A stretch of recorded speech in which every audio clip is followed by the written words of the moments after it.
Salut à tous, alors aujourd'hui petite vidéo.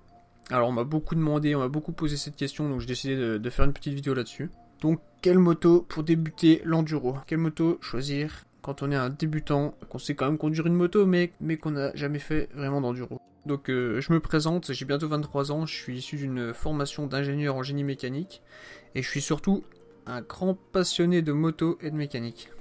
Donc je roule depuis l'âge de 3 ans, j'ai fait du cross. Puis à 16 ans, j'ai démarré l'enduro avec une 125 DTRE de 99, donc c'est pas une moto de fou, hein, c'est celle qu'on retrouve sur mes premières vidéos sur ma chaîne. Et depuis, j'ai pu rouler avec tout type de bécane et j'ai même possédé une des plus grosses, si ce n'est la plus grosse des enduros, une 530 EXC. Donc voilà, j'ai peut-être parlé de GasGas, KTM, Usaberg, Husqvarna, Sherco, etc. Mais je vais pas parler de la fiabilité des motos, pour moi elles se valent toutes. La fiabilité c'est surtout une question d'entretien. Et pour ce qui est de la marque, c'est à vous de voir. Le plus souvent c'est les suspensions qui changent, on a soit des biellettes pour avoir plus de progressivité sur l'amortisseur arrière, ou de la rotule PDS comme chez KTM. Il y a aussi la marque de la fourche et son fonctionnement qui change. Après il y a la couleur de la moto, même si ça reste personnalisable. Puis après tout c'est surtout l'image de marque de la moto qui va vous faire choisir une marque ou une autre, quoi. Après, pour le moteur, c'est la commande d'ouverture d'échappement qui change, comme par exemple chez Sherco, on aura une ouverture électronique plutôt que mécanique chez les autres constructeurs où on retrouve des valves d'échappement qui s'ouvrent avec des ressorts ou la force centrifuge par exemple. Après, le choix, il va dépendre de votre âge, votre condition physique, l'utilisation que vous allez faire de la bécane, si c'est que de la balade ou du hard. Il y a si vous avez le permis ou pas. Si vous venez d'avoir le permis et que vous êtes bridé, donc déjà, il n'y a pas de problème pour les motos d'enduro, parce qu'elles sont homologuées en général en MTT1. Ça veut dire qu'elles doivent faire moins de 34 chevaux, donc ça passe. Après, si vous me dites, ouais, mais il y a quand même trop de chevaux, on n'est pas assuré. Après, dans tous les cas, c'est litigieux, parce qu'une bécane d'enduro, il y en a, je pense qu'elles sortent toutes plus que les chevaux affichés sur la carte grise. Donc c'est pareil pour tout le monde, même si la moto correspond pas à la carte grise, quoi. Après, faut juste éviter de mettre des jantes super motards, ça c'est totalement interdit. Changer de dimensionnement des roues, faut faire réhomologuer la machine. C'est pareil si on touche au freinage, si on met un plus gros étrier, même si ça freine mieux, faut faire réhomologuer la machine, sinon on n'est plus du tout assuré, on n'est plus couvert en cas d'accident. Donc si vous voulez un super motard, cherchez même pas à acheter une enduro. Prenez un SMCR ou une Miuda, des bécanes qui sont vendues neuves déjà en super motard, quoi. Bon, si vous êtes jeune et que vous avez encore le code de valide, je vous conseille de passer le permis. Si vous avez le budget, ça sera toujours ça de moins à faire plus tard. Si vous avez 50 ans et que vous souhaitez commencer l'enduro, une 125, ça peut suffire. J'ai plusieurs amis qui roulent exclusivement en 125 depuis des années et c'est pas dérangeant parce qu'un 125 2 temps, je parle pas d'une 125 DTR, hein, je parle d'un KTM EXC par exemple, bah, ça marche plutôt bien. Et puis si vous avez vu la vidéo de test des bêtas, avec la petite 125, j'arrive à tenir une 480 quoi. Moi par exemple, bah, je vais avoir 23 ans, ma condition physique est plutôt bonne, je fais du hard, j'ai le permis, je fais de la moto depuis très longtemps. Moi la moto je l'envoie souvent dans les rushs, pour mon utilisation j'ai un 300 gaz 2 temps qui a 10 ans et qui me correspond parfaitement, quoi.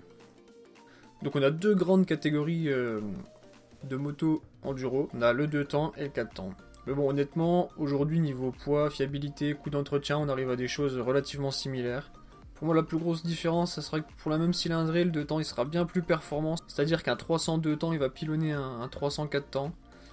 Bon, sans rentrer dans les détails techniques, pour un 4 temps, on a une explosion tous les 4 temps moteurs, c'est-à-dire tous les 2 tours de vilebrequin. Contre une explosion tous les 2 temps moteurs. Donc pour un 2 temps, tous les tours de vilebrequin, il y aura une explosion.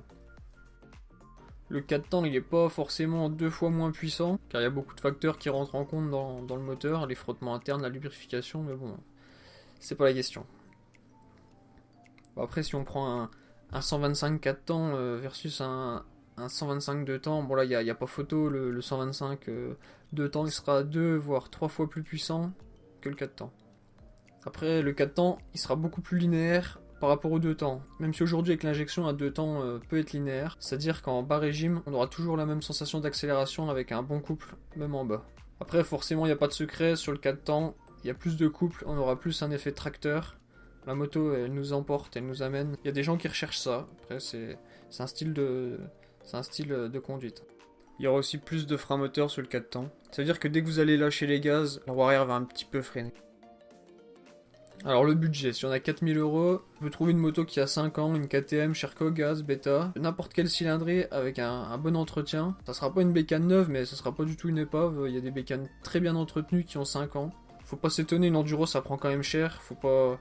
C'est pas comme si on achetait une moto de route, une enduro ça s'abîme très vite quand même. Donc en 5 ans, une enduro perd presque la moitié de sa valeur à neuf quand même. Si vous avez un plus petit budget, vous pouvez trouver une bécane qui a environ 10 ans, on va dire à 2500 euros. Il y a des très bonnes motos qui sont très bien entretenues.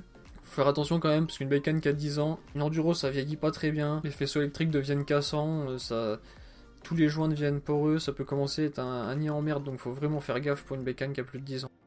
Donc moi quand j'ai commencé l'enduro, j'avais 16 ans, et j'avais un 125 DT avec des pneus trail. Alors oui, c'est une bécane qui est vraiment économique, mais bon, on est vite limité par la moto. Elle est super lourde, elle a des suspensions.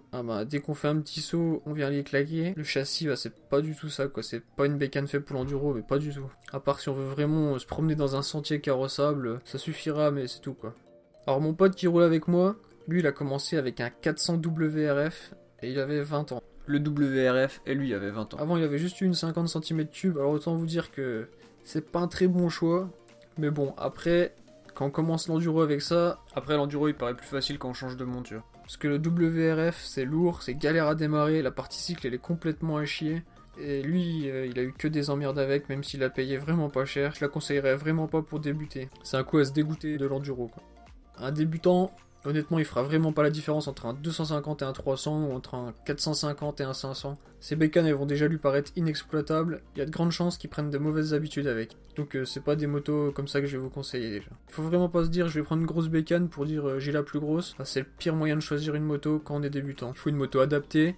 La plus grosse, si vous la gérez pas bien, c'est elle qui va vous piloter. Vous allez subir la bécane. C'est vraiment pas cool. C'est hyper fatigant, ça mène à la faute. C'est le meilleur moyen de se viander et de se faire mal, quoi. Quelle moto choisir? Donc déjà, c'est pas la moto qui fait le pilote. Quoique, avec un 125 DTRE et des pneus trail, c'est compliqué. Donc n'importe quelle moto, si c'est un bon pilote, je pense qu'il peut envoyer du bois avec. Après, c'est vrai qu'un petit 125 de temps, ça va manquer de couple dans les franchissements. Mais après, dans les tours, ça marche très fort, donc pas trop de problème. Par exemple, chez KTM, on retrouve les freeride. C'est un mix entre un trial et un enduro, mais sans avoir les avantages de l'enduro, c'est-à-dire la puissance et la vitesse, ni celle de la trial qui sont la légèreté et la maniabilité. Donc pour moi c'est pas fou, mais pour faire de la balade et un petit niveau de franchissement c'est déjà bien. Cette moto elle peut convenir à un grand nombre de débutants. Après, petite parenthèse sur la moto de trial, vu que je viens d'en parler, c'est vraiment la base de la moto. Dans tous les cas, si vous voulez une bonne base, commencez avec la moto de trial. Enfin bref, on retrouve aussi des variantes d'enduro débutants chez d'autres constructeurs comme Gaz ou Beta, où les prix sont vraiment intéressants. Ces motos elles sont super pour commencer l'enduro. J'ai pu tester la X-Trainer, elle était franchement top. Après, il faut pas dénigrer le 250 par rapport au 300. Le 250, il conviendrait à 95% des pilotes. Moi, 250, il me conviendrait. J'ai un petit faible pour le 300 au vu de mon utilisation. Donc du coup, ce que je vous conseille, la 125. Bon, par contre, surtout pas en 4 temps. Un 125 4 temps, c'est pas fait pour faire de l'enduro. C'est pour faire de la promenade. Bon, c'est déjà une bonne option qu'on n'a pas le permis. Après, l'équivalent en 4 temps, ça serait le 254 temps. Bon, là, après, il faut le permis. Il permettra d'avoir l'agilité de la 125 2 temps et aussi le couple qui lui manque à bas régime. Après, nous avons le 304 temps. Voilà, c'est une très bonne option. Pour moi, c'est la meilleure. Et je pense que cette bécane, elle suffit à beaucoup de pilotes, même des non-débutants. Avant d'en voir les limites, vous aurez déjà un bon niveau. De plus, le 304 temps, il est vraiment facile à l'usage et il permettra une très très bonne progression. On peut monter en 4 temps jusqu'au 350, mais pas plus. Après, vous pouvez prendre un 250 2 temps. Je pense que pour un débutant, il faut pas aller au-delà, c'est des bécanes qui sont un peu on-off quand même, ça marche très fort. Le 250, il pourra vous accompagner jusqu'à un gros niveau, c'est une bécane que, pour en voir les limites, faut déjà y aller, quoi. Après, je le répète, mais une moto plus puissante va pas forcément vous aider à progresser, faut faire attention à ça. Et bien sûr, si vous avez un budget de 4000 par exemple, gardez environ 1000 balles pour vous équiper et pour entretenir la moto.